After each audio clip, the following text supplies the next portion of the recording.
নমস্কার বন্ধুরা, আপনারা দেখছেন কুকিং হাউস অফ অনিমা। দেখতেই পাচ্ছ এখানে কড়াইতে তেল রয়েছে, আলু ভাজা করেছিলাম সেই তেল রয়েছে। এই তেলেই আমি রেসিপিটি করব। টাইটেল ও থাম্বনেল দেখে তো বুঝেই গেছো কি করব। হ্যাঁ, আমি আজকে লাউ শাক করব। তার জন্য দেখো লাউ শাকগুলো আমি কেটে ধুয়ে নিয়েছি।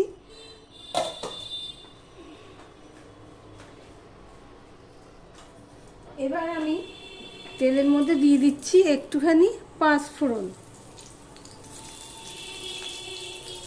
খুব সোজা কিন্তু টেস্টফুল রেসিপি। তার জন্য দেখো আমি আলু কেটে নিয়েছি। একদম সহজেই বানানো যায় কিন্তু টেস্টফুল রেসিপি। পাঁচফোড়নটা দেখো,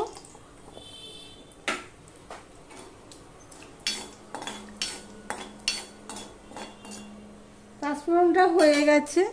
এই অবস্থায় আমি দিয়ে দিচ্ছি আলুগুলো।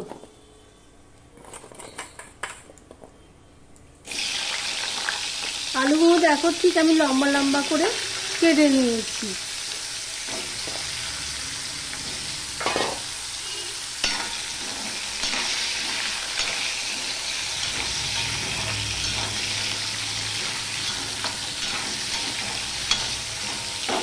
আলুগুলো আমি একটুখানি হতে দেব।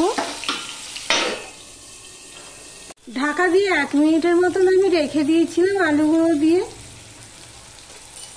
দিলাম নুন আর দিয়ে দিলাম হলুদ। নুন হলুদটা দিয়ে আমি আবারও মিশিয়ে নেব।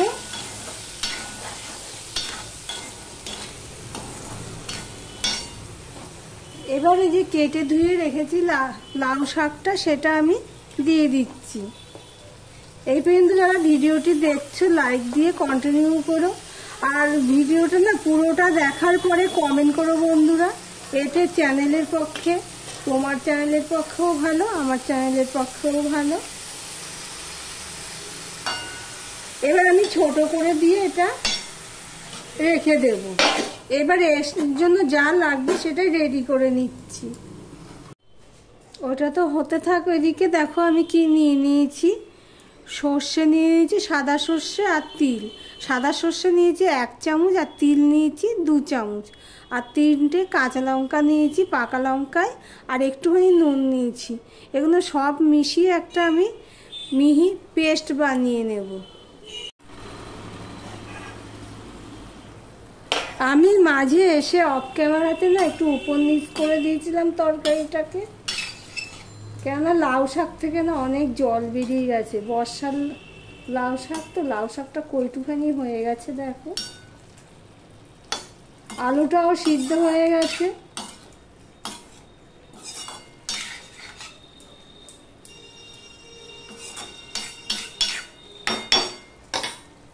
তিল, সর্ষে, কাঁচা লঙ্কা এগুলো আমি দিয়ে যে পেস্টটা বানিয়ে রেখেছি সেটা আমি এখন দিয়ে দিলাম। সবটা তো সিদ্ধ হয়ে গেছে, তারপরেই আমি দিয়ে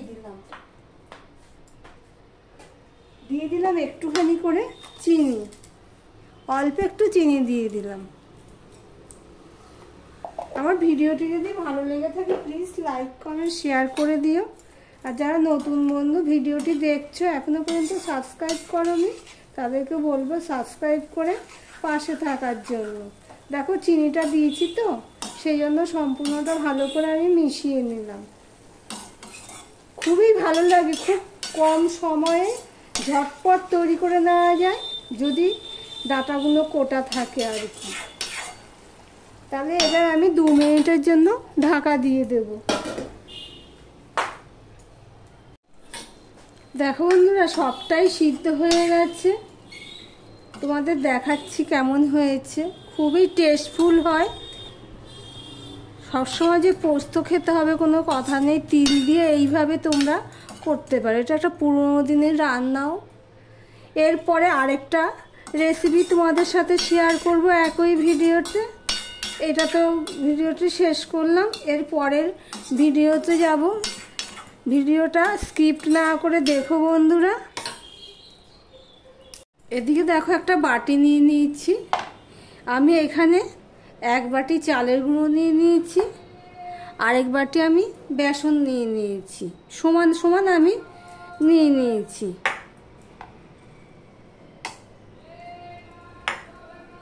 এবার আমি এখানে দিয়ে দিচ্ছি একটুখানি নুন, স্বাদ অনুযায়ী নুন দিয়ে দিলাম। দিয়ে দিলাম অল্প একটুখানি হলুদ, দিয়ে দিলাম একটুখানি জিরের গুঁড়ো, দিয়ে দিলাম একটু ঝাল লঙ্কার গুঁড়ো, দিয়ে দিলাম একটুখানি ধনের গুঁড়ো।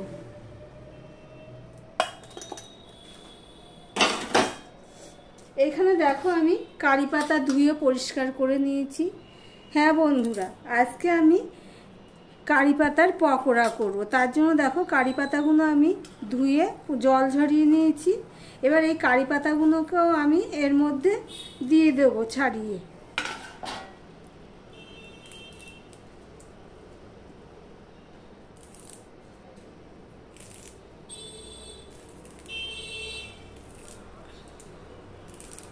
আরও ওইদিকে আছে, তোমাদের সামনে অল্প করে দেখালাম। আমার যতটা প্রয়োজন হবে ততটা আমি কারি পাতা ছাড়িয়ে নিচ্ছি। দেখো বন্ধুরা, ঠিক কতখানি কারি পাতা আমি নিয়ে নিয়েছি। কারি পাতা তো অনেক রকম পদে খেয়ে থাকো, কিন্তু এইভাবে যদি পকোড়া খাও খেতে খুব ভালো লাগবে। এবার শুকনো উপকরণগুলো আমি ভালো করে মিশিয়ে নিলাম। অফ ক্যামেরাতে আমি একটুখানি খাওয়ার সোডা দিয়ে দিয়েছি, সেটা আর ভিডিও করা হয়নি।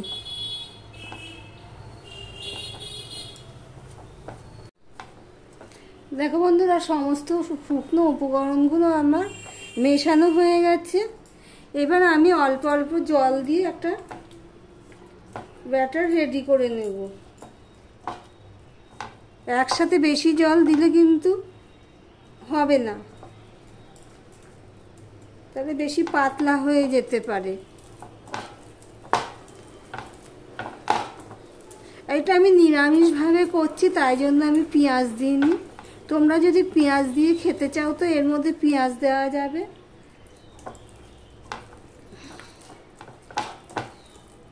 কারি পাতার পকোড়া।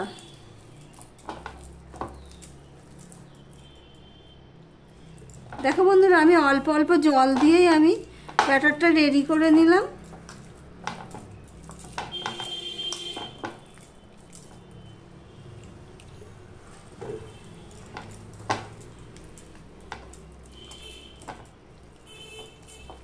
ঠিক এরকম করব, কেননা এটা বড়া হবে তো, বড়া বা পকোড়া হবে তো, যাই বলো না কেন, ঠিক এরকম করে যাতে দেওয়া যায় সেই হিসাবে আমি রেডি করে নিলাম।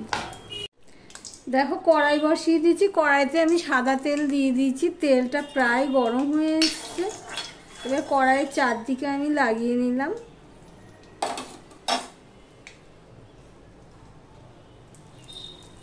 এবার এটাকে আমি আরেকটুখানি এইভাবে মেখে নেব। মেখে নিয়ে আমি এবারে ভেজে নেব পকোড়াগুলো। কারি পাতার পকোড়া খুব ভালো লাগে খেতে। কারি পাতা তো সব কিছুতেই ভালো লাগে, পকোড়া খেতেও খুব ভালো লাগে। এই বর্ষার সময় সন্ধ্যেবেলা চায়ের সাথে বা দুপুরে বা রাতে ডালের সাথে এইভাবে করে খাওয়া যেতে পারে। আজকে তো আমরা ডালের সাথেও খাবো, আর একটুখানি রেখে দেবো চায়ের সাথে খাওয়ার জন্য। দেখো বন্ধুরা, দেওয়ার সাথে সাথে দেখো কিছুটা ফুলে উঠেছে, যেহেতু খাওয়ার সোডা দিয়েছি। কড়াইটাকে ভালো করে গরম করে দিয়েছি, তেলটাও ভালো করে গরম করে দিয়ে তারপরে আমি দিয়েছি। এবার গ্যাসের ফ্লেমটা হাই করে না দিয়ে মিডিয়ামে করে দিয়ে আমি পকোড়াগুলো ভাজছি। এক পিঠটা কিছুটা হয়ে গেছে, এবার আমি দিয়ে দিলাম। এবার আমি গ্যাসের ফ্লেমটা মিডিয়ামের থেকেও ছোট করে দেব, যেহেতু ভিতরটাও ভালো করে ভাজতে হবে। বড় করে দিলে উপরটা ভাজা হয়ে যাবে, কিন্তু ভিতরটা ভাজা হবে না। দেখতে থাকো বন্ধুরা। এইভাবে উল্টে পাল্টে আমি সব পকোড়াগুলো ভেজে নিলাম। দেখো কেমন আওয়াজ হচ্ছে, দেখতেই পাচ্ছ, এতটাই মচমচে হয়েছে। আমি এদিকটাতে এখন ভেজেছি, আগের দিকটা দেখাচ্ছি। দেখো দেখতে পাচ্ছ কতটা আওয়াজ হচ্ছে, একটা তোমাদেরকে ভেঙেও দেখাচ্ছি। উপরটা দেখো ক্রিসপি আর ভিতরটা। তাহলে ভিডিওটি আজকের মতন এখানেই শেষ করলাম। আর পকোড়া রেসিপি তোমাদের কাছে কেমন লাগলো কমেন্ট করে জানিও।